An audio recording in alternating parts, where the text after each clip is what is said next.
My husband died and left me nothing. 3 months later, his lawyer called with news that would unravel the 50 years I thought I had lived. The silence in the house after Richard's funeral was a physical thing. It was a weight that settled in the corners of rooms and pressed down on the furniture, leaving invisible indentations in the plush velvet of the armchair where he used to sit.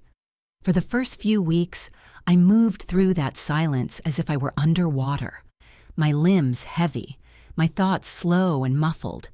Grief, I had been told, was a process. It had stages. I seemed to be stuck in the first one, a thick gray fog of disbelief that clung to me from the moment my eyes opened to the empty space beside me in bed until I finally fell into a shallow, dreamless sleep.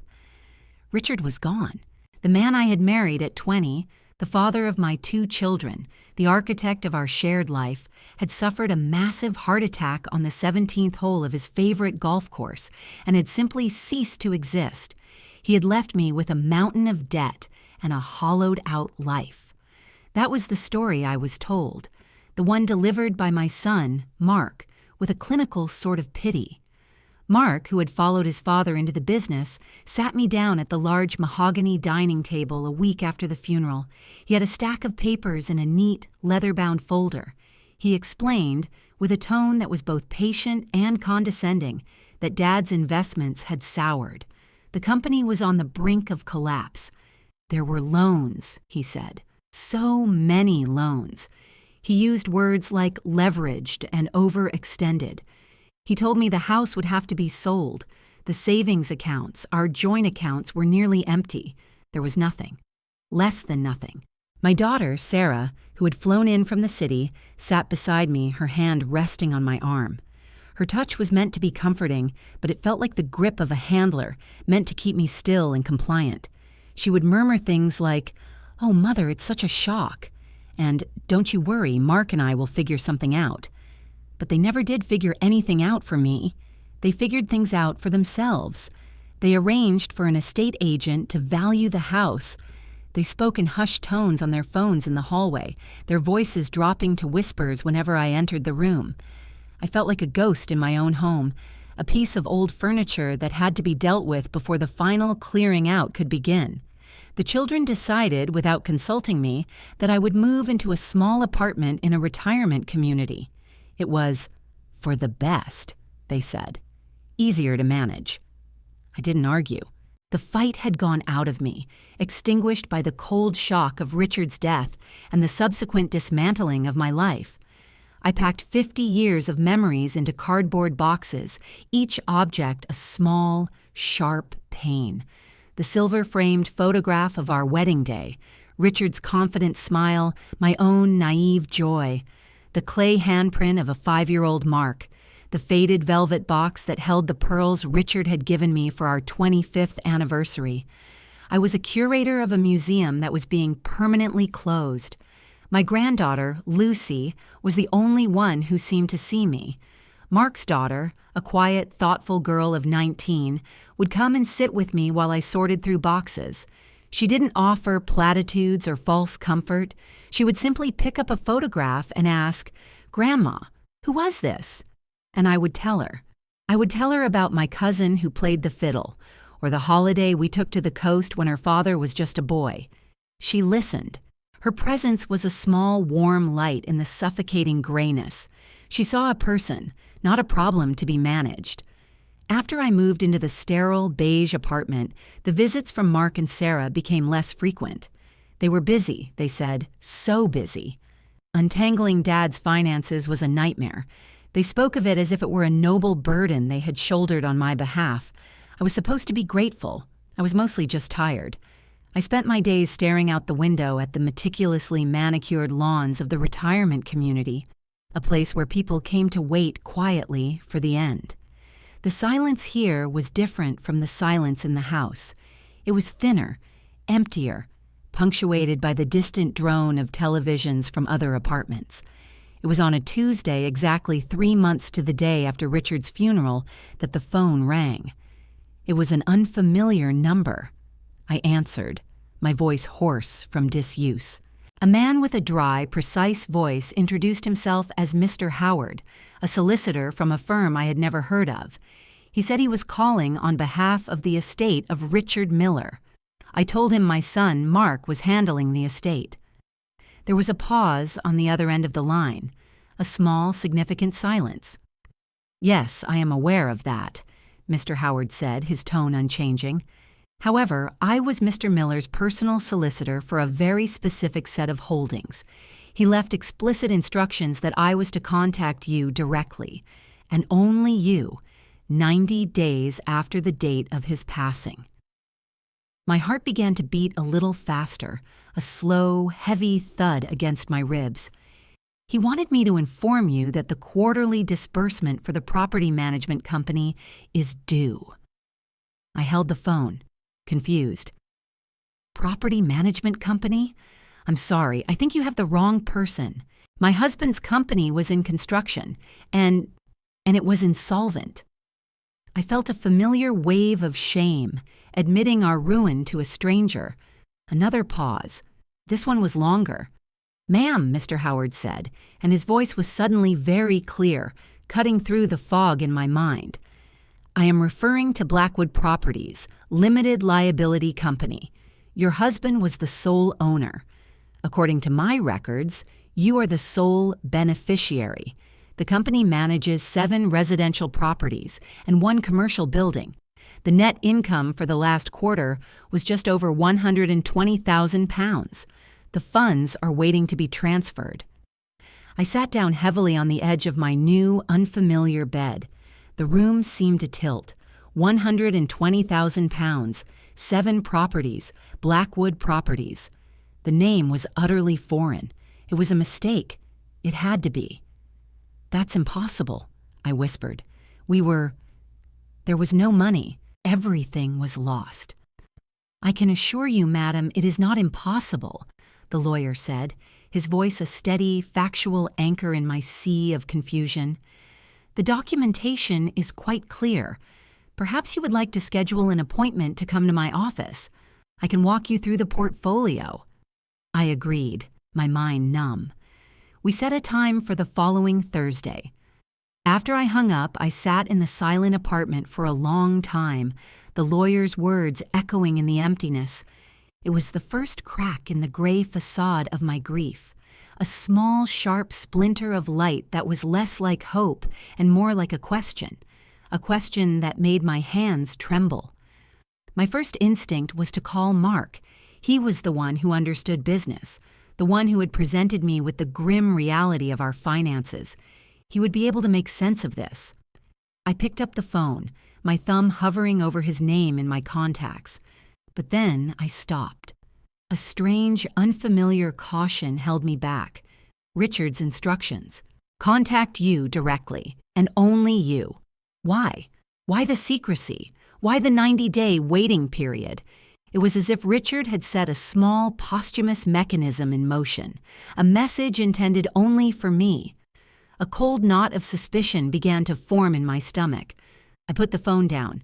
I decided, for the first time in a very long time, to wait and see. The next 2 days were agonizing.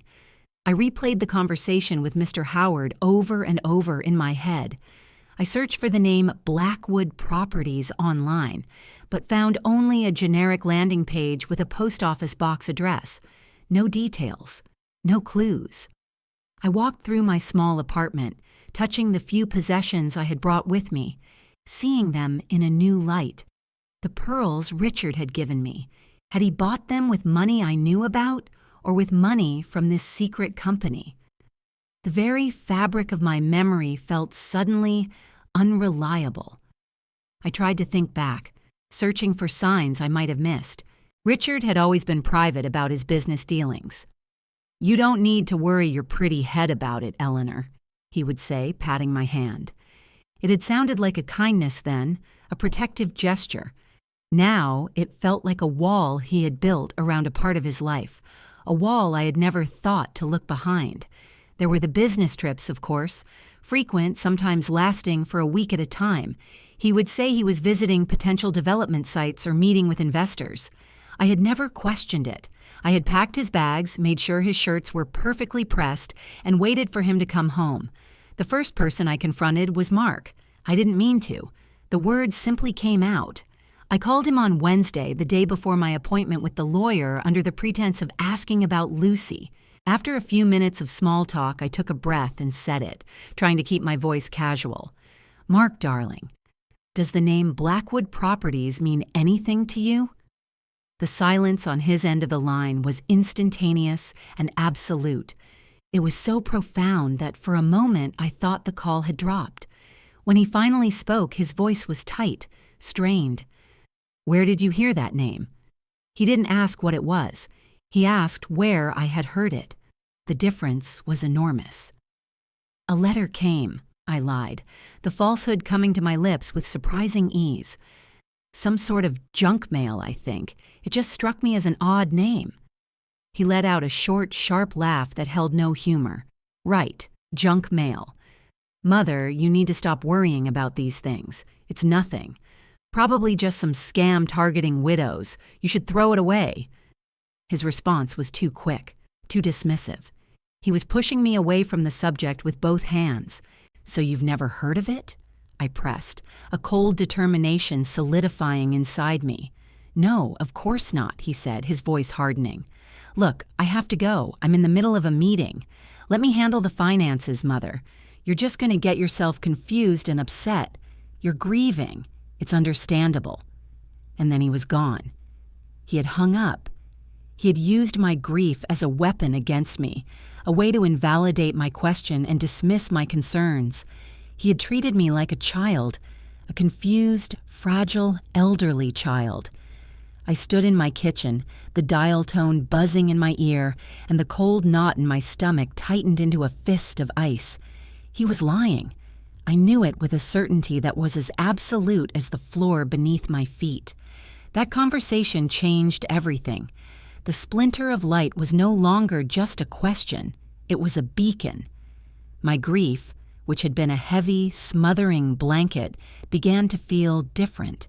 It was still there, a deep ache in my chest, but it was no longer the only thing. Now, there was something else alongside it. A cold, quiet anger, a sense of purpose. I had an appointment to keep. The offices of Mr. Howard's firm were in an old, respectable stone building in a part of the city I rarely visited. They were quiet and smelled of floor polish and old paper. Mr. Howard himself was exactly as his voice had suggested. A man in his late 60s with thinning gray hair, a tweed jacket, and a manner that was entirely professional and devoid of emotion. He did not offer condolences. He offered me a seat and a cup of tea, and then he got straight to business. He laid out a large, leather-bound portfolio on the polished surface of his desk. Blackwood Properties, LLC, he said, tapping the embossed gold letters. Established 12 years ago. Your husband was a very meticulous man. He opened the portfolio. Inside were documents, neatly tabbed and organized. Title deeds for 7 residential properties, 6 apartments in the city and a small house in a coastal town, a deed for a commercial building leased to a chain of coffee shops, bank statements for an account I had never known existed, showing a steady, significant income stream, and finally a single document, a declaration of trust, signed by Richard, naming me, Eleanor Miller, as the sole beneficiary of the entire holding upon his death. I stared at the papers, my mind struggling to process the information. The total value of the assets was staggering.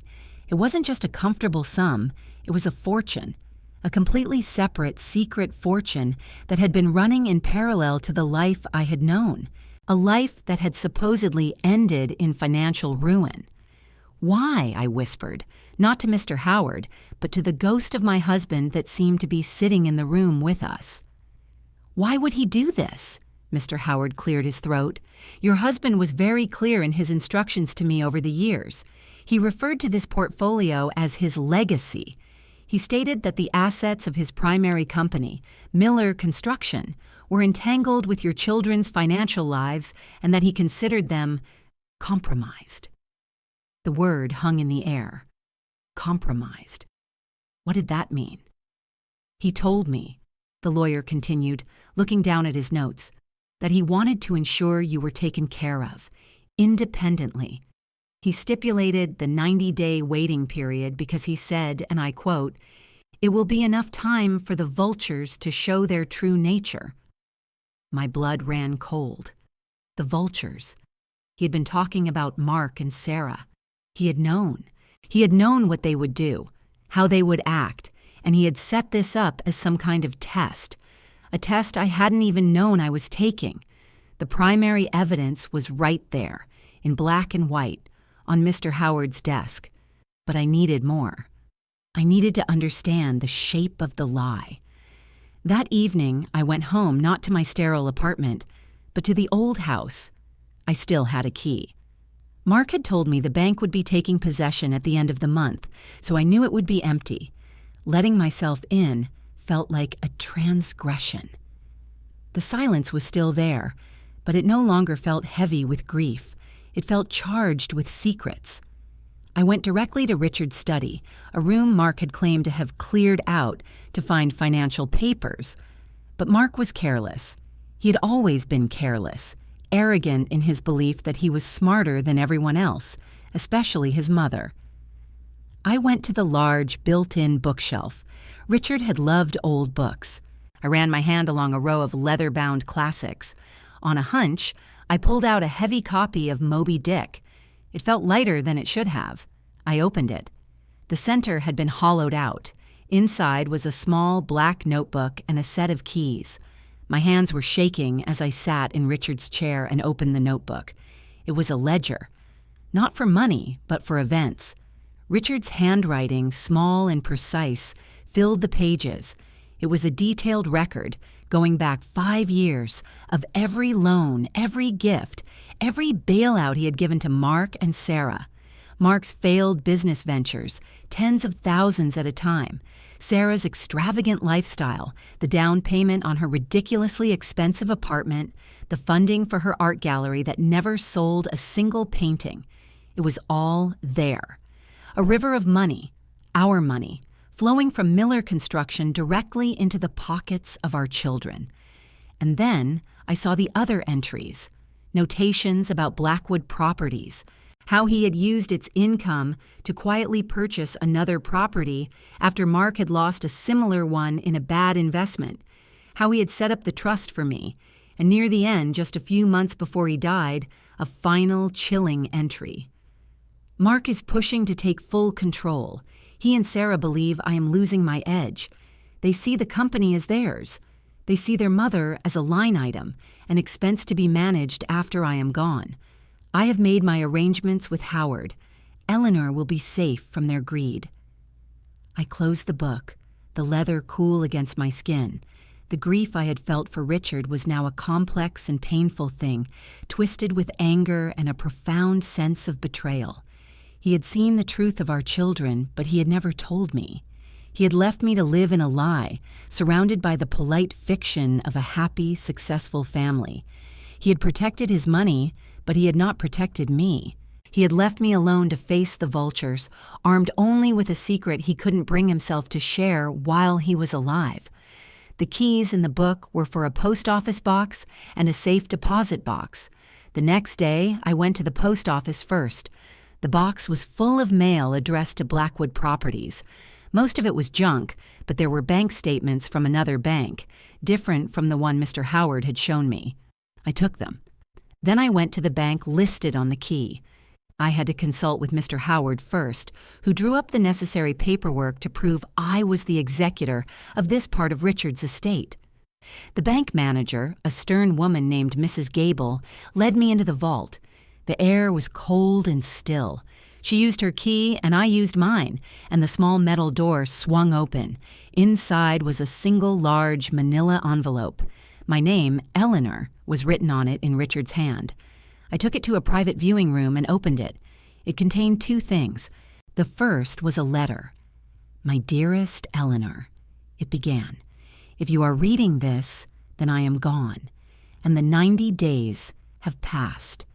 I am sorry. I am sorry for the secrets. but I saw no other way. Our children, whom we raised to the best of our ability, have become people I do not recognize. They are consumed by a greed and entitlement that frightens me. They have been draining the company for years, and I have let them. That is my weakness, my failure. I could not bear the confrontation. I could not admit to you that our life's work was being squandered by our own children. So I built something separate. Something for you, something they could not touch. This is your life now, Eleanor, free of them. Do not let them take this from you, too. They will have picked the bones of Miller Construction clean by now. Let them have the carcass. Your future is here. Forgive me for my cowardice. Richard. I folded the letter, my tears falling onto the crisp paper. The pain was immense. The pain of his deception, of our children's betrayal, of my own blindness. For 50 years, I had believed I was a partner in a marriage and the matriarch of a family. I now understood I had been a well-cared-for employee in an elaborate stage play. I had been managed, just as Mark and Sarah were managing me now. The love I felt for my children curdled into something cold and heavy. The second item in the envelope was a Social Security card and a birth certificate for a woman named Catherine Mayhew. Tucked behind them was a photograph. A woman who looked to be in her late 40s with a tired smile stood with her arm around a teenage boy. On the back, in Richard's handwriting, it said, "Catherine and our son, Leo, 2018. That was the moment the floor fell away completely. It wasn't just about the money. It wasn't just about our greedy children. He had another family, a whole other life. The business trips, the long hours, the secrecy. It all snapped into a new, horrifyingly clear picture. Blackwood Properties wasn't just a safety net for me. It was the financial engine that had powered his secret life. I looked at the photograph again. The boy, Leo, looked to be about 16 in the picture. He would be a young man now.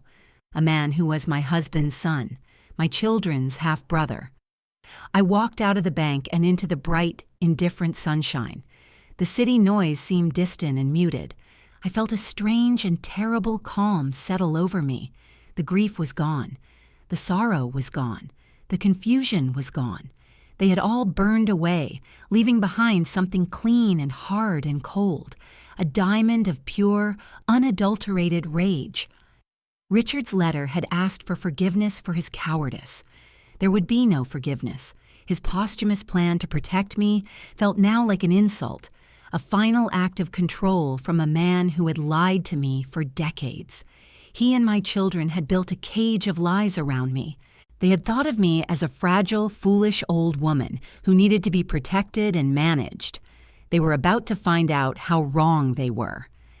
I went back to Mr. Howard's office that same afternoon. I placed the photograph and the documents for Catherine Mayhew on his desk. He looked at them, his expression unreadable. He read Richard's letter without comment. When he was finished, he looked up at me, his gaze steady. "What would you like to do, Mrs. Miller?" he asked. "First," I said, my voice even and low, "you will no longer refer to me as Mrs. Miller. My name is Eleanor. Second, I want to understand my position, all of it." For the next 2 hours, he walked me through everything. The Blackwood portfolio was entirely legally and indisputably mine. Richard had structured it brilliantly. The second family was a complication, but not a legal one. He had clearly supported them, but they had no claim on this portfolio. The betrayal of my children, Mark and Sarah, was a moral issue, but their siphoning of Miller Construction was a legal one. Mr. Howard explained that if they had drained the company assets based on the assumption of future inheritance, while knowingly leaving the company's debts and their mother's care to the state, it constituted a form of fraud. "They left me with nothing," I said, the words tasting like metal. "They told me the house was being repossessed by the bank because of my husband's debts. They moved me into a tiny apartment they are paying for, and they remind me of this fact constantly. They treat their generosity as a burden they are forced to bear." Mr. Howard nodded slowly. And are they, in fact, paying for it? Yes, I said. Mark makes the transfer to my account every month. From his personal account or from the Miller construction business account? He asked. The question was sharp, precise. I didn't know. I had never checked. He made a note. We will find out, he said. Eleanor, your husband's plan was to give you a quiet, comfortable life away from your children. You have the means to simply disappear. You could move to that coastal house, change your number, and never speak to them again. I looked at him. He wanted me to run and hide, I said. He was a coward, and he assumed I would be one too. He was wrong. I leaned forward. I don't want to hide. I want to reclaim what is mine, not just the money. I want to reclaim the truth. I want you to find out everything.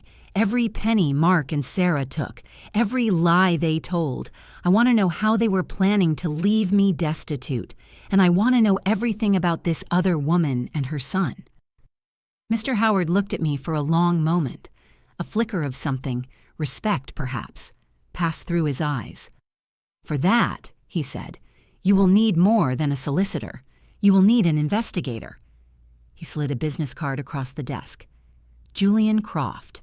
He is the best. He is discreet and he is thorough.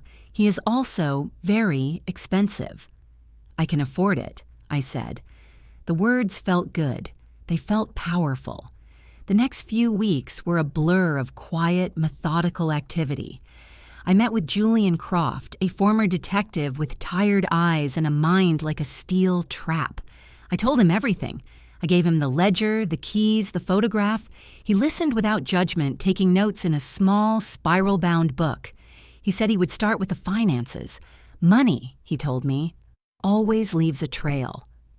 While Julian began his work, I played the part my children expected of me. I was the grieving, slightly confused mother.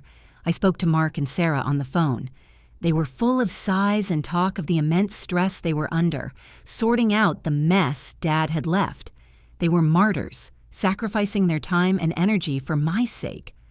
I learned to say, "Oh, you poor things, I don't know what I'd do without you," and the lie didn't even catch in my throat. I was an actor in the final act of a play, and I was determined to see it through to its conclusion. Julian's first report came 2 weeks later. It was delivered by courier to my apartment. I sat and read the 20-page document, and with every page, the diamond of my anger grew harder and more brilliant. Julian had traced the money.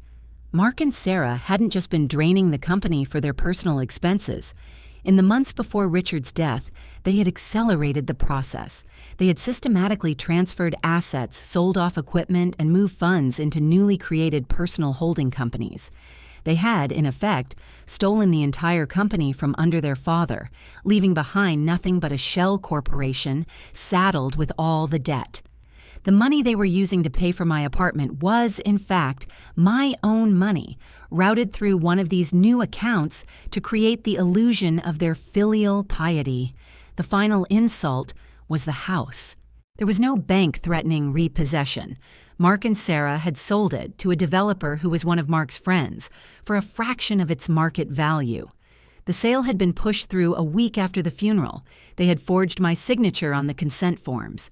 They had told me the bank was taking it to hide the fact that they had sold it and pocketed the money. They were in the process of evicting me from a home they had already sold. Julian's report also contained information on Catherine Mayhew. She lived in a comfortable but not extravagant house in a town 200 miles away. Richard had bought it for her, in her name 10 years prior. Leo, their son, was now 21 and attending a local university, his tuition paid from an account Richard had established. Julian noted that the payments into that account had stopped the month Richard died. There was no evidence that Catherine or Leo knew anything about me or about Blackwood Properties. They were another secret, kept in another box. It seemed my husband's life was a series of carefully compartmentalized deceptions. I put the report down. There was no shock left. There was only a cold, clear path forward. I called Mr. Howard. "I have the information from Julian," I said. "It's time to act." Our strategy was simple and brutal. We would use the power of the Blackwood portfolio to reclaim what was stolen and to expose their fraud. Mr. Howard began by filing a series of legal injunctions. The first froze every known bank account belonging to Mark, Sarah, and their respective holding companies. The second placed a lien on all their personal properties: Mark's sprawling suburban mansion, Sarah's chic city apartment. The third initiated a lawsuit for fraud, theft, and forgery, filed on behalf of me and the now bankrupt estate of Miller Construction.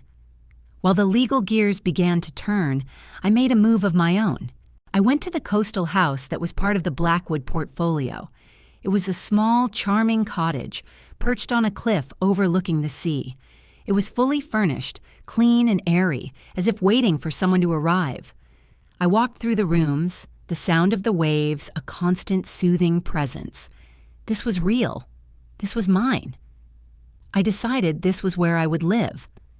I arranged for my few boxes to be moved from the retirement apartment. I spent a week there, by myself, walking on the beach and feeling the salt spray on my face.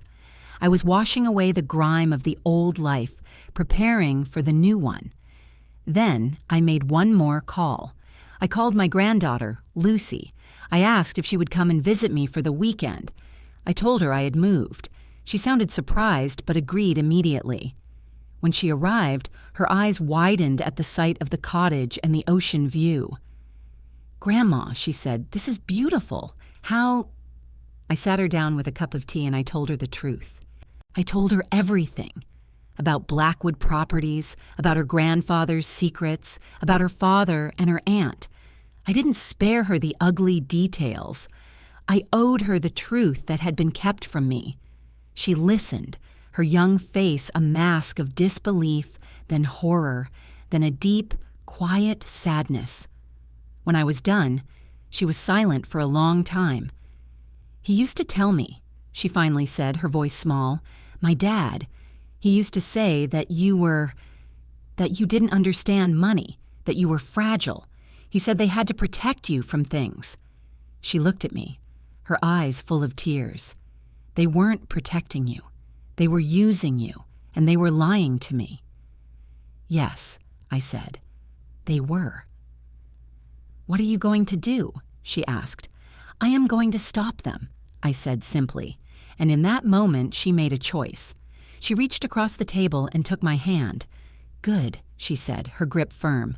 "What can I do to help?" The final confrontation was my own design. I told Mr. Howard to schedule a mediation meeting. I asked him to book a conference room at a neutral hotel. I sent a formal invitation to Mark and Sarah through their lawyers, who were now scrambling to understand why all their clients' assets were frozen. The topic of the meeting was listed as Resolution of the Estate of Richard Miller. They agreed to attend. They walked into the conference room like they owned it, their faces a mixture of arrogance and irritation. Their lawyers, two slick-looking men in expensive suits, followed them. They saw me sitting at the head of the long table, with Mr. Howard beside me, and they stopped short. I was not wearing my usual muted widow's colors. I was wearing a sharply tailored navy blue dress. My hair was perfectly styled. I looked, I thought, like a woman who was in control. "Mother," Mark said, his voice sharp with annoyance, "what is this? What's going on? Our accounts have been frozen. We're being sued. This is insane." Sarah rushed to his side. "We've been so worried about you," she said, her voice dripping with false concern. "You haven't been answering your phone. We thought something had happened. You're clearly not well. You're being manipulated by this ambulance chaser." She glared at Mr. Howard. I let the silence stretch out. I looked from my son's furious face to my daughter's theatrical performance of worry. The vultures, Richard had called them. He was right. "Sit down," I said. My voice was quiet, but it cut through their blustering. To my surprise, they hesitated, and then they sat. "For the past 3 months," I began, my hands folded calmly on the table in front of me, "you've been telling me a story about a failed business, a mountain of debt, and a poor, grieving widow who needed to be managed. It was a good story, very convincing. But I have recently become aware of another story. I paused, and then I laid the first document on the table and slid it across. It was the incorporation paper for Blackwood Properties. This story is about a company your father owned that is worth over £7 million, a company that I inherited in its entirety. Mark stared at it, his face paling. Sarah's mouth opened and closed silently. Their lawyers leaned in to look. This story is also about Miller Construction, I continued, sliding Julian's financial report across the table. It's about the systematic theft of its assets by its two senior directors. It's about fraud. It's about the forgery of my signature on the deed of sale for my own home. Mark snatched the report, his hands shaking as he flipped through the pages. Sarah began to cry, small, theatrical sobs. "I don't understand," she whimpered. "Mark, what is she talking about?" "Oh, I think you do," I said, my voice as cold as ice. "You were a part of it from the beginning. The plan was simple, wasn't it? Let Dad die, strip the company, sell the house, put me in the cheapest possible home, and walk away with everything. You left me with nothing. You told me my husband had left me with nothing." "He did," Mark finally exploded, throwing the report onto the table. "That company was failing. We were trying to save it. We were trying to protect you from the truth." "You weren't protecting me," I said, my voice never rising. "You were robbing me. You were robbing your own father's legacy and leaving your mother to live on scraps of what was rightfully hers. You sold my home. You made me believe I was destitute and alone. You used my grief as a smokescreen for your greed." I then slid the last item across the table, the photograph of Catherine and Leo. "And this," I said, "is the part of the story none of us knew. Your father, the man whose memory you have so thoroughly dishonored, had his own secrets, a second family, another son." The room fell into a stunned, absolute silence. Mark and Sarah stared at the picture as if it were a venomous snake. The blood drained from their faces, leaving them looking gray and old. Their lies and their greed were suddenly dwarfed by this much larger, more fundamental deception. The business, the house, the money you stole, all of it is now subject to legal action, I said, standing up. Mr. Howard has all the necessary documentation. You will find that every account is frozen. Every asset you own is now in jeopardy. The authorities have been notified about the fraud and the forgery. I believe they will be very interested to speak with you." Mark looked up at me, his eyes wide with panic. The arrogance was gone, replaced by a dawning, desperate fear. "Mother, please," he stammered. "We can fix this. It was a mistake. We were under so much pressure." Sarah began to wail. "We love you, Mummy. We were just trying to handle everything. Don't do this to us." I looked at their faces, the faces of my children, and I felt nothing. No pity, no anger, just a vast, empty distance. The love I had for them had been a living thing, and they had starved it, poisoned it, and left it to die. What was left was just scar tissue. "Love?" I said, the word feeling strange in my mouth. "You don't know the meaning of the word. You know about transactions. You know about assets and liabilities. You saw me as a liability to be managed. Well, I am done being managed." I walked to the door and paused, my hand on the handle. I looked back at them one last time. "This is not a negotiation. This is a notification of the consequences of your actions." And then I walked out of the room. I did not look back. I walked out of the hotel and into the clean, fresh air, and I did not feel triumphant. I did not feel vengeful. I felt quiet. The great, heavy weight of my old life, of their lies and expectations, had finally been lifted. I was free.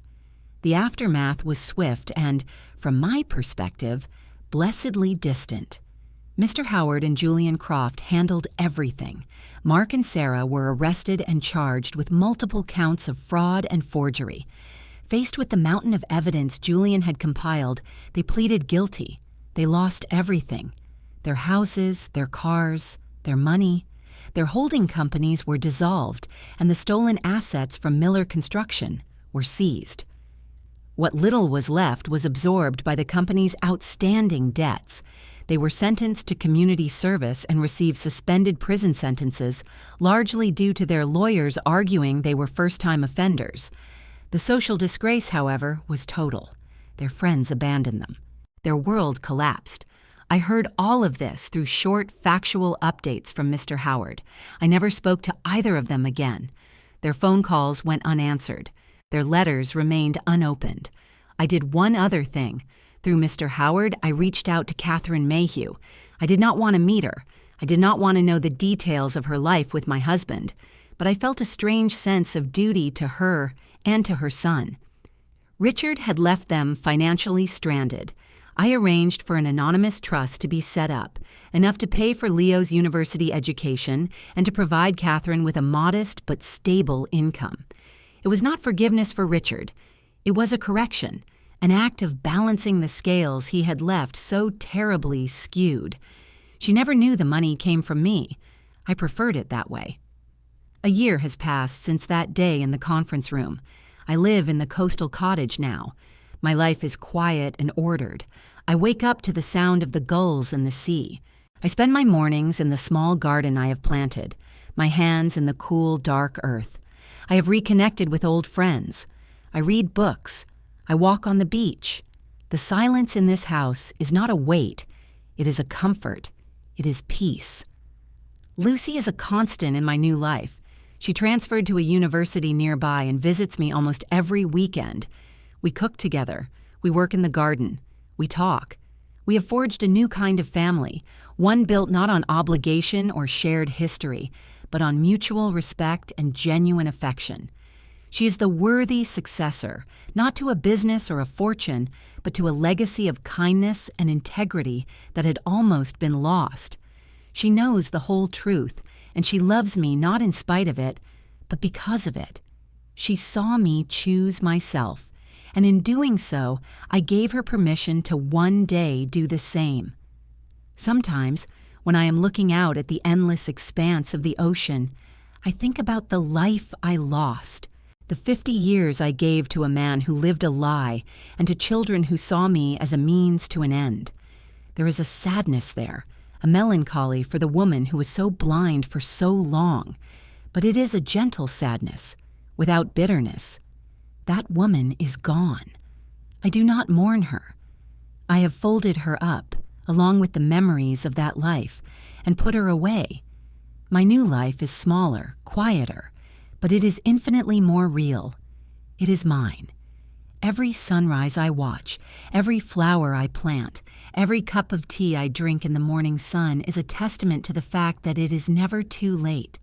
It is never too late to wake up, to see the truth, and to reclaim your own story. My children and my husband tried to write the final chapter of my life. They intended for me to fade away, a forgotten footnote in their own selfish narratives. They did not realize I was the one holding the pen, and I was ready to write a new ending. The world teaches women, especially women of my generation, that our value is tied to our service, to our husbands, to our children, to our homes. We are taught to be the quiet foundation upon which others build their lives. We are the caregivers, the peacekeepers, the silent partners. We pour ourselves out like water, filling the spaces in other people's lives, until sometimes there is nothing left of ourselves, and we are taught to call this love. But it is not always love. Sometimes it is just obligation. Sometimes it is habit. And sometimes, as it was in my case, it is a cage disguised as a pedestal. The betrayal I suffered was not just about money or infidelity. It was a deeper betrayal. It was the discovery that the foundation I had dedicated my life to building was made of sand, and the people I built it for saw me as nothing more than part of the architecture, easily demolished when I was no longer convenient. To discover that you are not seen, truly seen, by the people who should know you best is a profound and terrifying loneliness. It is the realization that you have been speaking a language no one else in your home has been listening to. But there is a strange gift in that devastation. When everything you thought was real is stripped away, you are left with only yourself. And you have a choice. You can crumble into dust or you can see what you are made of. I learned that I was made of something stronger than I had ever imagined. Grief can hollow you out, but clarity can forge you. The moment I stopped crying and started thinking was the moment I was reborn. It was not a grand, dramatic event. It was a quiet, internal shift, a decision made in the sterile silence of a beige apartment to honor my own life above the lies of others. This was not a story of revenge. Revenge is a hot, messy, consuming emotion. What I felt was colder, clearer. It was a need for justice, a need for the truth to be brought into the light. It was the simple, unwavering belief that actions must have consequences. My children built their lives on a foundation of deceit and disrespect. I did not destroy their lives. I simply removed the foundation. They did the rest themselves. I have learned the difference between forgiving and letting go. I will never forgive them. Forgiveness, in this case, would feel like a betrayal of myself. It would mean saying that what they did was acceptable. It was not. But I have let them go. I have released the hold they had on my heart and my life. They are ghosts to me now, figures from a story that is over. Their fate is no longer my concern. My energy is for the living, for the light, for the future, for my garden and my granddaughter and the sea. So if you are listening to my story, and if it echoes something in you, I want you to know this. It is never too late to pick up the pen. It is never too late to demand the truth. It is never too late to choose yourself. Your life is your own story, and you are the only one who can write its ending. Follow for more stories like this. Leave a comment if it echoed something in you, share it, or simply sit with it for a while. I promise that's enough.